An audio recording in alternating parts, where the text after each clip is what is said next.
സ്വാഗതം ഇൻസൈഡ് ബൈറ്റ്സിലേക്ക്. പാർട്ടിയിലേക്ക് പുതുതായി 10 കോടി അംഗങ്ങളെ ചേർക്കാനൊരുങ്ങി ബി.ജെ.പി.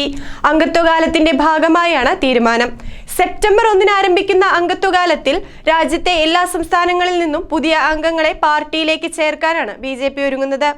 അതേസമയം തിരഞ്ഞെടുപ്പ് പ്രഖ്യാപിച്ച സംസ്ഥാനങ്ങളിലും കേന്ദ്രഭരണ പ്രദേശങ്ങളിലും പുതിയ അംഗങ്ങളെ പാർട്ടിയിലേക്ക് ചേർക്കില്ല എന്നും പാർട്ടി വ്യക്തമാക്കുന്നു. ശനിയാഴ്ച നടന്ന ദേശീയ സംസ്ഥാന ഭാരവാഹികളുടെ യോഗത്തിൽ വെച്ചായിരുന്നു പുതിയ തീരുമാനം കൈക്കൊണ്ടത്. ബി.ജെ.പി. അധ്യക്ഷനും കേന്ദ്ര ആരോഗ്യമന്ത്രിയുമായ ജെ.പി. നദ്ദ, ആഭ്യന്തരമന്ത്രി അമിത്ഷാ എന്നിവരുടെ നേതൃത്വത്തിലായിരുന്നു യോഗം നടന്നത്. തിരഞ്ഞെടുപ്പ് നടക്കാനിരിക്കുന്ന മഹാരാഷ്ട്ര, ഹരിയാന, ജമ്മു കാശ്മീർ, ജാർഖണ്ഡ് എന്നിവിടങ്ങളിലൊഴികെ മറ്റെല്ലാ സംസ്ഥാനങ്ങളിലെയും പാർട്ടി പ്രസിഡന്റുമാരും യോഗത്തിൽ പങ്കെടുത്തു. പുതിയ അംഗത്വത്തിന്റെ കാര്യങ്ങളുടെ ചുമതല ബി.ജെ.പി. ദേശീയ ജനറൽ സെക്രട്ടറി വിനോദ് താവ്ഡേക്കാണ്. പുതിയ പാർട്ടി അധ്യക്ഷനെ തിരഞ്ഞെടുക്കുന്നതിന് മുന്നോടിയായാണ് പുതിയ അംഗങ്ങളെ പാർട്ടിയിലേക്ക് ചേർക്കുന്നത്.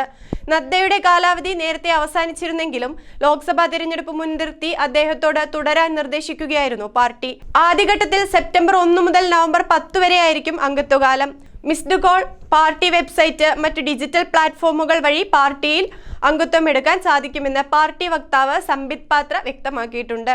11 കോടി ആളുകൾ 2014-ലും 7 കോടി ആളുകൾ 2019-ലും പുതിയതായി പാർട്ടിയിൽ ചേർന്നിട്ടുണ്ടെന്നും സംബിത് കൂട്ടിച്ചേർത്തു. പുതിയ തീരുമാനത്തോടനുബന്ധിച്ച് കൂടുതൽ ആളുകൾ പാർട്ടിയുടെ ഭാഗമാകുമെന്നും പാർട്ടിയുടെ അംഗബലം കൂട്ടാൻ സാധിക്കുമെന്നുമാണ് ബി.ജെ.പിയുടെ കണക്കുകൂട്ടൽ.